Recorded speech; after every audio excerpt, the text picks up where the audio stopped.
আজকের এই ভিডিও টিউটোরিয়ালে আল্ট্রাসোনোগ্রাম রিপোর্ট নিয়ে বিস্তারিত আলোচনা করা হবে। না টেনে পুরো ভিডিওটি দেখুন। ইনশাল্লাহ গর্ভবতী মায়েদের যে কোনো ধরনের আল্ট্রাসোনোগ্রাম রিপোর্ট বুঝতে আর কোনো সমস্যা হবে না। গর্ভাবস্থায় আল্ট্রাসোনোগ্রাফি করার অন্যতম উদ্দেশ্য হলো বাচ্চার সম্পর্কে জানা। আল্ট্রাসাউন্ড রিপোর্টে এমন অনেক তথ্য থাকে যেগুলো আমরা জানতে পারি না বা বুঝতে পারি না। তবে কিছু কিছু সংকেত থাকে যেগুলো দেখে বা পড়ে আপনি নিজেই বুঝতে পারবেন আপনার বাচ্চার মুভমেন্ট, পজিশন, বাচ্চার হার্ট রেট, বাচ্চার ওজন, বাচ্চার আকার, বাচ্চার মাথার মাপ, বাচ্চার উরুর হাড়ের মাপ, বাচ্চার পরিপক্কতা, অ্যামনিওটিক ফ্লুইড এর পরিমাণ, বাচ্চা কোন অবস্থায় রয়েছে, সম্ভাব্য ডেলিভারি ডেট ইত্যাদি সম্পর্কে জানতে পারবেন। তাহলে চলুন আমরা বিষয়গুলো সরাসরি আল্ট্রাসোনোগ্রাম রিপোর্ট থেকে বিস্তারিতভাবে জেনে নিই। আপনারা দেখতে পাচ্ছেন আমাদের আল্ট্রাসোনোগ্রাম রিপোর্ট। আজকে আমরা এই আল্ট্রাসোনোগ্রাম রিপোর্ট থেকেই আলোচনা করব। প্রথমে আমরা একটি ইংরেজি শব্দ দেখতে পাচ্ছি যেটা হলো জেস্টেশন। এই জেস্টেশন ইংরেজি শব্দটির বাংলা অর্থ হচ্ছে গর্ভধারণ বা গর্ভকাল। এখানে জেস্টেশন শব্দটি দ্বারা বোঝাচ্ছে গর্ভে বাচ্চা বা ভ্রূণের সংখ্যা। এখানে সিঙ্গেল দেওয়া রয়েছে, অর্থাৎ গর্ভে ভ্রূণের বা বাচ্চার সংখ্যা সিঙ্গেল রয়েছে। তারপর রয়েছে প্রেজেন্টেশন। এই প্রেজেন্টেশন ইংরেজি শব্দটির বাংলা অর্থ হচ্ছে উপস্থাপনা বা উপস্থাপন। এখানে প্রেজেন্টেশন শব্দটি দ্বারা বোঝাচ্ছে বাচ্চা কি পজিশন রয়েছে, অর্থাৎ কি অবস্থায় রয়েছে, কোন অবস্থানে রয়েছে। এখানে রয়েছে সিফালিক অ্যাট প্রেজেন্ট, অর্থাৎ বাচ্চাটি সিফালিক প্রেজেন্টেশনে রয়েছে।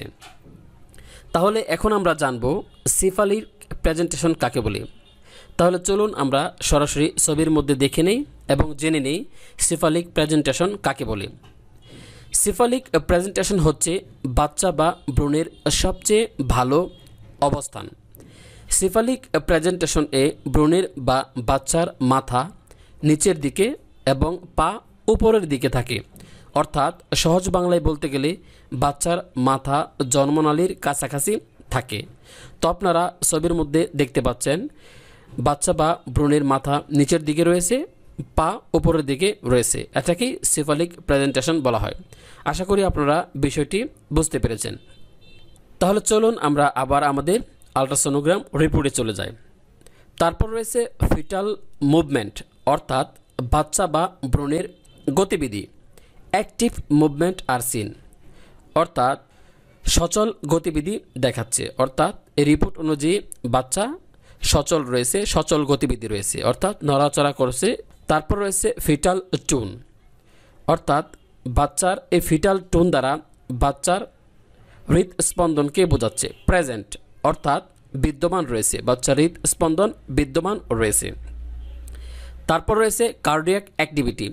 এই কার্ডিয়াক অ্যাক্টিভিটি দ্বারা বাচ্চার বা ভ্রূণের হার্ট রেটকে বোঝাচ্ছে, অর্থাৎ হৃদস্পন্দনকে বোঝাচ্ছে, অর্থাৎ বাচ্চার হৃদস্পন্দন কি তা এই কার্ডিয়াক অ্যাক্টিভিটি দ্বারা বোঝাচ্ছে।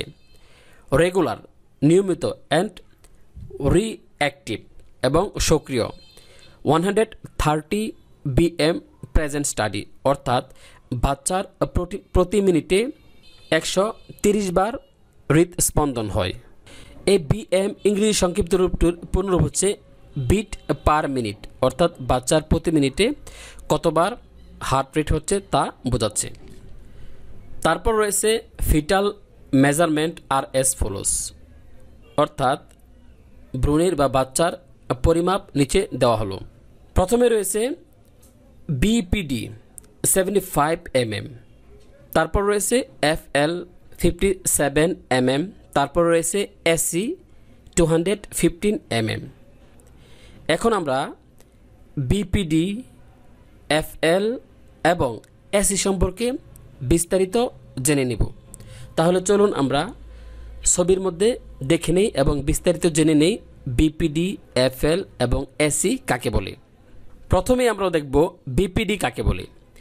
BPD এই ইংরেজি সংক্ষিপ্ত রূপটির পূর্ণরূপ হচ্ছে বাইপেরিটাল ডায়ামিটার, অর্থাৎ এটি হচ্ছে ভ্রূণ বা বাচ্চার আকার নির্ধারণের জন্য ব্যবহৃত মৌলিক বায়োমেট্রিক প্যারামিটারগুলোর মধ্যে একটি।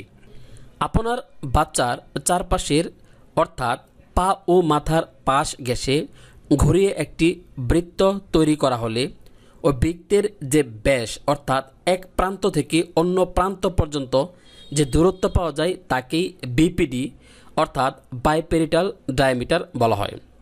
আশা করি আপনারা বিপিডি কি তা বিস্তারিত জেনেছেন বা বুঝেছেন। তারপর আমরা জানব এফএল কাকে বলে। এফএল ইংরেজি সংক্ষিপ্ত রূপটির পূর্ণরূপ হচ্ছে ফিউমোর লেন্থ। এই এফএল দ্বারা আপনার বাচ্চার শরীরের সবচেয়ে লম্বা হাড়ের দৈর্ঘ্যকে বোঝানো হচ্ছে। এই বিপিডি এবং এফএল দ্বারা মূলত বাচ্চার বা ভ্রূণের সম্ভাব্য বয়স, ডেলিভারি ডেট এবং ওজন নির্ণয় করা হয়। তো আমরা এফএল কি তা জানলাম। তারপর রয়েছে এসি। এই এসি ইংরেজি সংক্ষিপ্ত রূপটির পুনরূপ হচ্ছে অ্যাবডোমিনাল সার্কামফারেন্স, অর্থাৎ ভ্রূণের বা বাচ্চার পেটের পরিধি। তাহলে আমরা বিপিডি, এফএল এবং এসি সম্পর্কে বিস্তারিত জানলাম। তাহলে আবার আমরা আমাদের আল্ট্রাসোনোগ্রাম রিপোর্টে চলে যাই। তারপর রয়েছে এস্টিমেটেড ফিটাল এজ, অর্থাৎ বাচ্চার আনুমানিক বয়স। 20 উইকস 2 ডেজ অ্যাপ্রক্সিমেট, অর্থাৎ বাচ্চার আনুমানিক বয়স হচ্ছে 29 সপ্তাহ 2 দিন। অ্যাপ্রক্সিমেট এই ইংরেজি শব্দটির অর্থ হচ্ছে আনুমানিক। তারপর রয়েছে এস্টিমেটেড ফিটাল ওয়েট, অর্থাৎ বাচ্চার আনুমানিক ওজন 1153 গ্রাম অ্যাপ্রক্সিমেট, অর্থাৎ বাচ্চার আনুমানিক ওজন হচ্ছে 1153 গ্রাম। তারপর রয়েছে ফিটাল অ্যানাটমি। এই ফিটাল অ্যানাটমি দ্বারা ভ্রূণের বা বাচ্চার দেহ তথ্যকে বোঝাচ্ছে, অর্থাৎ বাচ্চার অবকাঠামোগত কোনো সমস্যা আছে কিনা তা এই ফিটাল অ্যানাটমি দ্বারা নির্দেশ করা হয়। No major structural abnormality is seen, অর্থাৎ কোনো বড় ধরনের কাঠামোগত অস্বাভাবিকতা দেখা যায়নি, অর্থাৎ বাচ্চার কোনো বড় ধরনের গঠনগত সমস্যা দেখা যায়নি। প্লাসেন্টা। এই প্লাসেন্টা ইংরেজি শব্দটির অর্থ হচ্ছে গর্ভফুল বা নারী। এখানে দেখাচ্ছে placenta anterior, away from the West থেকে দূরে। প্লাসেন্টা অ্যান্টেরিয়র, অ্যান্টেরিয়র প্লাসেন্টা কাকে বলে তা আমরা ছবির মধ্যে দেখব এবং বিস্তারিত জেনে নেব। এখন আমরা জানব অ্যান্টেরিয়র প্লাসেন্টা কি। ছবির মধ্যে লাল ডট চিহ্নিত যে অংশটুকু দেখতে পাচ্ছেন তাকে প্লাসেন্টা বলা হয়। প্লাসেন্টাটি যদি ইউটেরাসের সামনে অবস্থান করে তাহলে তাকে অ্যান্টেরিয়র প্লাসেন্টা বলে, আর প্লাসেন্টাটি যদি ইউটেরাসের পেছনে অবস্থান করে তাহলে তাকে পোস্টেরিয়র প্লাসেন্টা বলা হয়। তো আপনারা প্লাসেন্টা কি তা আশা করি বুঝতে পেরেছেন। আমরা আমাদের আল্ট্রাসোনোগ্রাম রিপোর্টে চলে যাই। তারপর রয়েছে প্লাসেন্টা থিকনেস, অর্থাৎ গর্ভফুলের পুরুত্ব 3.8, নর্মাল রেঞ্জ 3 to 5 cm। তো নর্মাল রেঞ্জ যেহেতু 3 থেকে 5 সেন্টিমিটার, আমরা আজকের এই স্টাডিতে পেয়েছি 3.8 cm, অর্থাৎ আমাদের প্লাসেন্টার থিকনেস স্বাভাবিক অবস্থায় রয়েছে। তারপর রয়েছে ম্যাচিউরিটি গ্রেড, অর্থাৎ পরিপক্কতার শ্রেণী। সেকেন্ড স্টেজ, অর্থাৎ পরিপক্কতার শ্রেণী 2 রয়েছে, অর্থাৎ সেকেন্ড স্টেজে রয়েছে। এই ম্যাচিউরিটি গ্রেডটি 0 থেকে শুরু হয় এবং বাচ্চার বয়স বাড়ার সাথে সাথে এই ম্যাচিউরিটি গ্রেডটি পরিবর্তন হতে থাকে, অর্থাৎ বাড়তে থাকে। তো আমরা এই ম্যাচিউরিটি গ্রেড নিয়ে অন্য একটি ভিডিওতে বিস্তারিত আলোচনা করব। তারপর রয়েছে অ্যামনিওটিক ফ্লুইড ভলিউম। এই অ্যামনিওটিক ফ্লুইড ভলিউম দ্বারা গর্ভে অ্যামনিওটিক তরলের পরিমাণকে বোঝানো হচ্ছে। Is adequate for this gestational age, অর্থাৎ পর্যাপ্ত পরিমাণে অ্যামনিওটিক ফ্লুইড বা অ্যামনিওটিক তরল রয়েছে। AFI 10 cm, normal range 8 to 22 cm। যেহেতু নর্মাল রেঞ্জ 8 থেকে 22 সেন্টিমিটার, তো আমরা আজকের এই স্টাডি অনুযায়ী পেয়েছি 10 cm, অর্থাৎ আমাদের AFI নর্মাল পজিশনেই বা নর্মাল রেঞ্জের মধ্যেই রয়েছে। তো আমরা এখন AFI কি তা বিস্তারিত দেখে নিব এবং বুঝে নিব। তাহলে আমরা চলুন এএফআই কি তা ছবির মধ্যে দেখি এবং বিস্তারিত জেনে নিই। এই এএফআই ইংরেজি সংক্ষিপ্ত রূপটির পূর্ণরূপ হচ্ছে অ্যামনিওটিক ফ্লুইড ইন্ডেক্স। এই অ্যামনিওটিক ফ্লুইড ইন্ডেক্স দ্বারা গর্ভে তরলের পরিমাণকে বোঝানো হয়। আমাদের রিপোর্টে লেখা রয়েছে এডুকেট, অর্থাৎ পর্যাপ্ত পরিমাণে অ্যামনিওটিক ফ্লুইড রয়েছে। নর্মাল অ্যামনিওটিক ফ্লুইড ইন্ডেক্সের রেঞ্জ হলো 8 cm টু 22 cm, অর্থাৎ অ্যামনিওটিক ফ্লুইডের পরিমাণ যদি 8 cm থেকে 22 cm এর মধ্যে থাকে তাহলে এটা স্বাভাবিক অবস্থায় রয়েছে। তাহলে চলুন আমরা ছবির মধ্যে অ্যামনিওটিক ফ্লুইডকে তা এক নজরে দেখে নিই।